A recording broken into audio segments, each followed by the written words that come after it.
Chelsea menghadapi Borussia Dortmund pada leg kedua babak 16 besar Liga Champions. Chelsea yang bertindak sebagai tuan rumah pada leg pertama kalah 1-0 lewat gol Karim Adeyemi. Pada leg kedua, Chelsea punya modal kemenangan 1-0 atas Leeds United di Liga Inggris pekan lalu. Sebelum kemenangan itu, Chelsea benar-benar kesulitan keluar dari situasi buruk dan berkali-kali gagal meraih kemenangan. Sedangkan Dortmund punya catatan mengerikan sejak jeda Piala Dunia. Dortmund meraih 10 kemenangan dalam 10 laga yang mereka jalani. Chelsea belum bisa benar-benar solid sebagai tim pada musim ini. Melawan Dortmund yang sudah menyatu, The Blues sedikit mengalami kesulitan.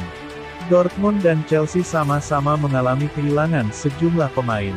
Akan tetapi Dortmund memiliki keuntungan karena sudah lebih kompak sehingga bisa bermain baik sejak awal musim. Di samping itu Graham Potter PD timnya bisa membalikkan keadaan dan lolos ke perempat final Liga Champions. Kami sebelumnya sudah seringkali bermain baik, tapi hasil yang kami petik berbanding terbalik. Saya yakin kemenangan atas Leeds kemarin bisa jadi fondasi untuk meraih kemenangan demi kemenangan ke depannya. Ada beban yang sudah mulai terlepas dari pundak kami, ucap Potter. Kami yakin punya peluang besar untuk lolos ke perempat final. Kami ingin memastikan, laga tandang di Liga Champions bakal tidak mengenakan bagi Dortmund. Kami perlu supporter kami untuk itu. Ini akan jadi malam yang spesial di Stamford Bridge, lanjut ex-arsitek Brighton itu. Setelah tersingkir dari 2 piala domestik, dan kini masih tercecer di peringkat 10 klasemen sementara Liga Inggris, maka Liga Champions praktis jadi satu-satunya trofi realistis yang bisa diwujudkan Potter untuk Chelsea di musim ini. Meski demikian, Chelsea perlu setidaknya mencetak 2 gol untuk menyingkirkan Dortmund tanpa adu penalti di laga nanti. Faktanya, The Blues julukan Chelsea sudah tak pernah bisa mencetak 2 gol dalam satu pertandingan sejak tanggal 27 Desember tahun 2022 silam di lintas kompetisi.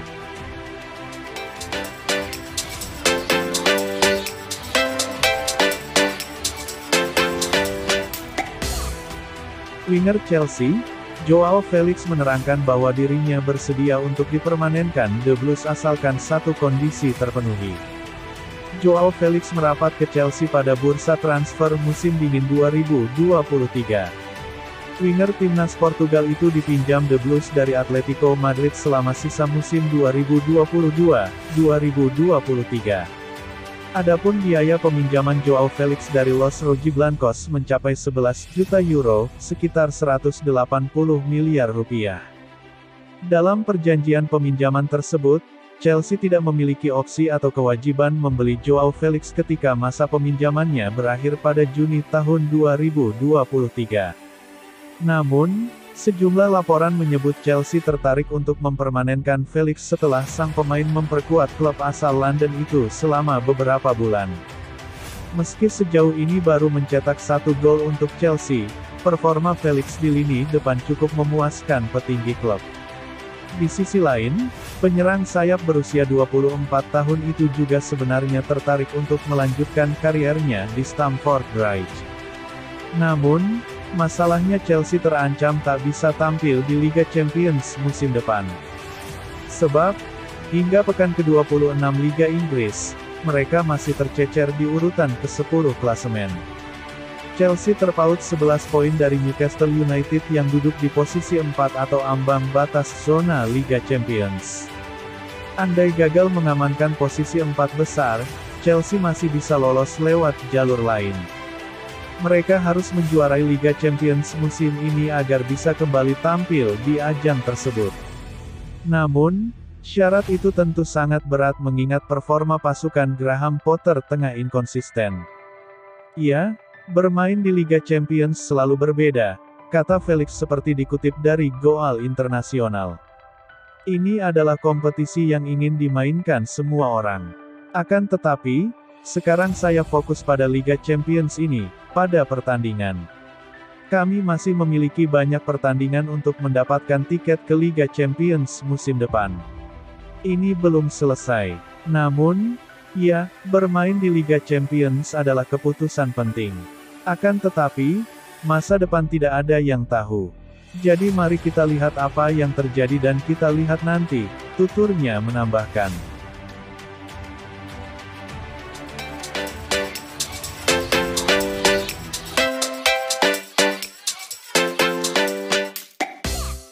Penyerang andalan Chelsea yakni Kai Havertz sedang dirundung persoalan gagal membobol gawang lawan dalam 6 pertandingan terakhir.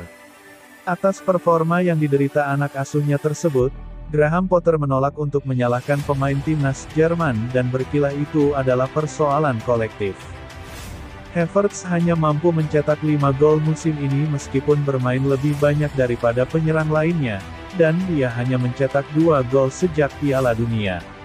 Pemain berusia 23 tahun menuai kritikan saat ia gagal mengkonversi peluang emas lawan Leeds United.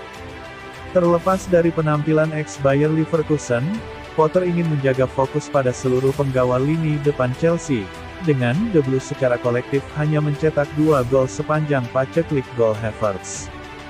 Jelang laga lawan Dortmund, Potter menegaskan Havertz tidak sepatutnya menjadi pihak yang disalahkan atas seretnya gol yang diderita oleh Chelsea. Ia menilai persoalan tersebut justru menjadi hal kolektif bukan individu pemain. Saya pikir kami harus menyerang dengan lebih baik sebagai sebuah tim dan itu adalah tanggung jawab saya. Terlalu mudah untuk melihat individu dan menyalahkan mereka, ucap pelatih berusia 47 tahun. Ini adalah kolektif. Kami harus menciptakan lebih banyak, melakukan lebih baik dan itu dimulai dari saya, membantu tim mendapatkan lebih banyak peluang lebih baik karena dengan begitu saya tidak meragukan kualitas para pemain. Dengan kembalinya Raheem Sterling ke dalam tim, ada harapan bahwa Chelsea dapat mengandalkan pengalamannya di Eropa saat mereka berusaha untuk memenangkan pertandingan beruntun untuk pertama kalinya sejak Oktober. Rekor mencetak golnya di Liga Champions sudah cukup membuktikan. Dia adalah seorang yang berpengalaman dan telah terbukti di kompetisi tersebut, jelasnya. Jadi kami senang dengan hal itu dan kami menantikannya di lapangan pada hari Rabu, dan semoga dia menikmati sepak bolanya dan berkontribusi untuk kami menang dan lolos. Peralihan Chelsea ke formasi 3 pemain belakang membantu mereka tampil lebih solid dan menutupi absennya Thiago Silva yang cedera. Potter siap untuk tetap menggunakan sistem terbarunya setelah beberapa tanda kemajuan yang menjanjikan. Saya pikir kami memiliki keseimbangan yang bagus tentang formasi kami. Kami lebih baik dalam hal menyerang di babak pertama. Dan itu adalah sesuatu yang harus kami tingkatkan, ulasnya.